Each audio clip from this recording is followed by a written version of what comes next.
مذہب یا عقیدے کی آزادی کے مندرجات۔ امتیاز سے تحفظ۔ ایک حق جس کا قریبی تعلق مذہب یا عقیدے کی آزادی کے حق سے ہے، وہ امتیازی سلوک سے تحفظ کا حق ہے۔ امتیازی سلوک کا مطلب یہ ہے کہ کچھ لوگوں کے ساتھ ان کے مذہب یا عقیدے کی وجہ سے دوسروں جیسا سلوک نہ کیا جائے۔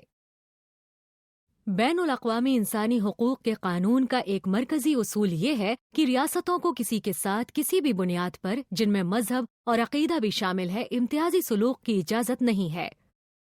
شہری اور سیاسی حقوق پر بین الاقوامی معاہدہ ICCPR اور انسانی حقوق کے عالمی منشور کی دفعہ نمبر 2 اس کی وضاحت کرتی ہے۔ ICCPR دفعہ 2 پیراگراف 1۔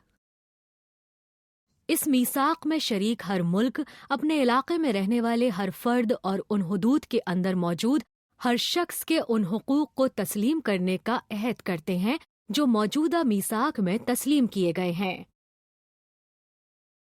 اس میں نسل، رنگ، جنس، زبان، مذہب، سیاسی یا دوسرے نظریے، قومی یا معاشرتی جڑوں، جائیداد، پیدائش یا دوسری حیثیت کی بنا پر کسی قسم کا امتیاز نہیں برتا جائے گا۔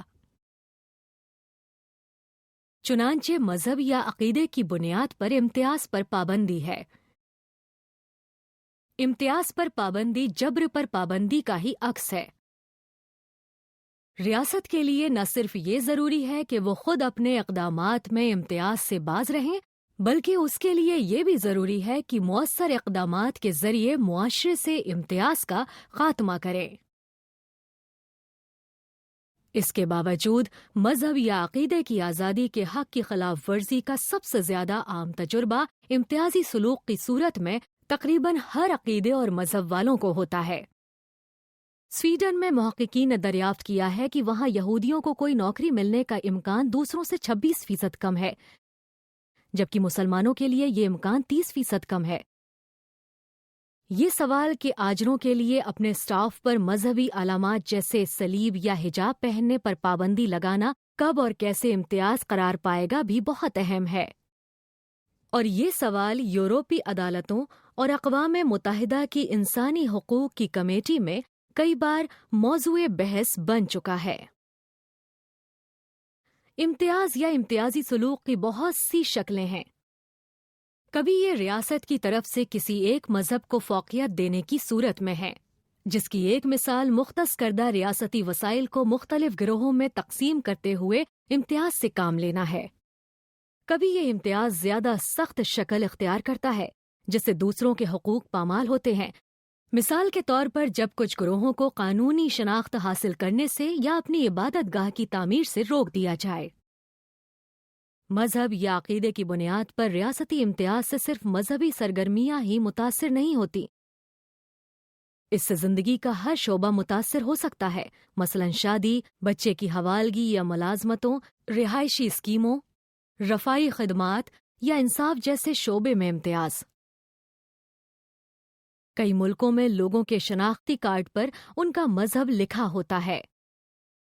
اس سے اقلیتوں کو ہر اس وقت امتیازی سلوک کا سامنا ہو سکتا ہے جہاں بھی انہیں اپنا شناختی کارڈ دکھانا پڑے۔ انڈونیشیا کے کچھ علاقوں میں ہندوؤں کو اپنی شادی یا پیدائش کی رجسٹریشن کے لیے کافی دور جانا پڑتا ہے، کیونکہ مقامی افسران ان کی رجسٹریشن نہیں کرتے، اور مسیحیوں کو اپنے چرچ کی تعمیر و مرمت کی اجازت حاصل کرنے میں مشکلات پیش آتی ہے۔ قومی عدالتیں اکثر مسیحیوں کے حق میں فیصلے دیتی ہیں، لیکن مقامی افسران اکثر ان کو نظر انداز کر دیتے ہیں، اور بعض اوقات اس کی وجہ انتہا پسند گروہوں کا خوف ہوتا ہے۔ پاکستان میں امتیازی قوانین نے احمدی کمیونٹی کے لیے اپنے مذہب کی تبلیغ و اشاعت کو جرم بنا دیا ہے، اور ان کو ووٹ کا حق بھی حاصل نہیں ہے۔ کینیا میں انسانی حقوق کی تنظیموں کا کہنا ہے کہ ملک میں دہشت گردی کے خلاف لڑائی کا نتیجہ یہ نکلا ہے کہ سیکیورٹی فورسز کی طرف سے مسلمانوں کو بڑے پیمانے پر ٹارگٹ کیا جاتا ہے اور اجتماعی طور پر سزا دی جاتی ہے۔ بیجا گرفتاریوں، تشدد، قتل اور غائب کر دینے کی رپورٹس موجود ہیں۔ جن کا حکومت انکار کرتی ہے۔ میانمار کے 22 دیہاتوں میں مقامی بدھسٹ مونکس نے اپنے دیہات کو مسلمان فری علاقے قرار دے دیا ہے اور سائن پوسٹ لگا دیے ہیں کہ گاؤں میں مسلمان کا داخلہ اور رات گزارنا منع ہے۔ مقامی لوگوں پر مسلمانوں سے شادی کرنے پر بھی پابندی لگا دی ہے اور نفرت انگیز پروپیگنڈا کیا جاتا ہے۔ حکمرانوں یا انتظامیہ نے ان چیزوں کو روکنے کی کوئی کوشش نہیں کی۔ اکثر لوگوں کو ایک سے زیادہ وجوہات کی بنا پر امتیازی سلوک کا نشانہ بنایا جاتا ہے، مثال کے طور پر ان کے مذہب کی بنیاد پر بھی اور ان کی نسل، ذات، جنس اور طبقاتی فرق کی بنیاد پر بھی۔ انسانی حقوق کی زبان میں اسے انٹرسیکشنل بین الشعبہ جاتی امتیاز کا نام دیا جاتا ہے۔ اس سے کچھ گروہ مذہب اور عقیدے کی آزادی کی خلاف ورزیوں کی زد میں زیادہ آ جاتے ہیں۔ مثال کے طور پر خواتین، قدیمی مقامی لوگ، انڈیجنس لوگ، نسلی اور لسانی اقلیتیں اور LGBT کمیونٹی، مہاجر اور آباد کار۔ آئیے بھارت میں انٹرسیکشنل امتیاز کی ایک مثال دیکھتے ہیں۔ ہندوؤں کا ذات پات کا نظام ایک طے شدہ طبقاتی نظام ہے جس میں لوگوں کو اونچی اور کمتر ذاتوں میں تقسیم کیا گیا ہے، اور ان میں دلت بھی شامل ہے جنہیں کوئی بھی ذات رکھنے کے قابل نہیں سمجھا گیا۔ دلت عام طور پر غریب ترین لوگ ہوتے ہیں جنہیں سخت ترین سماجی اور معاشی امتیاز کا سامنا کرنا پڑتا ہے۔ اگرچہ اس نظام کی جڑیں ہندو مت میں ہیں، طبقاتی نظام پورے بھارتی معاشرے میں سرایت کر چکا ہے اور تمام مذاہب کے ماننے والوں کو کسی خاص ذات یا طبقے کا حصہ سمجھا جاتا ہے۔ مثال کے طور پر بہت سے بھارتی مسیحی اور مسلمان دلت ذات سے تعلق رکھتے ہیں۔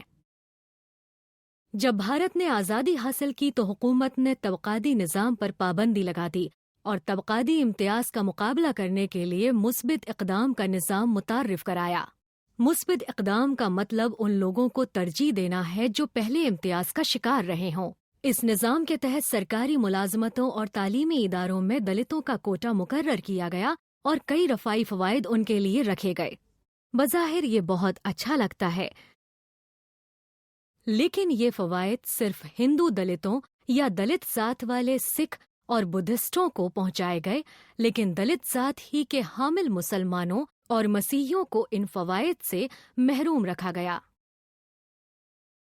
مسیحی اور مسلمان دلتوں کو دوہرے امتیاز کا سامنا ہے، ایک تو ان کی ذات کی وجہ سے اور دوسرا ان کی اقلیتی مذہب کی وجہ سے۔ ان کے خلاف ریاست کی طرف سے بھی ان کے مذہب کی بنیاد پر انہیں مثبت اقدام سے باہر رکھ کر جو طبقاتی نظام کا مقابلہ کرنے کے لیے ہی بنایا گیا تھا، امتیاز کیا جاتا ہے۔ یہ مسیحی اور مسلمان دلتوں کی معاشی اور سماجی ترقی پر اثر انداز ہوتا ہے۔ مختصر یہ کہ ریاستوں کو مذہب یا عقیدے کی بنیاد پر لوگوں کے ساتھ امتیاز کرنے کی اجازت نہیں ہے۔ ان کا یہ بھی فرض ہے کہ وہ معاشرے سے امتیاز کو روکنے اور اس کا خاتمہ کرنے کے لیے مؤثر اقدامات کریں۔ امتیاز کی بہت سی شکلیں ہیں اور یہ زندگی کے ہر شعبے کو متاثر کرتی ہیں۔ اکثر لوگ متعدد اور انٹرسیکشنل وجوہات سے، جن میں ان کا مذہب اور عقیدہ بھی شامل ہے، امتیاز کا سامنا کرتے ہیں۔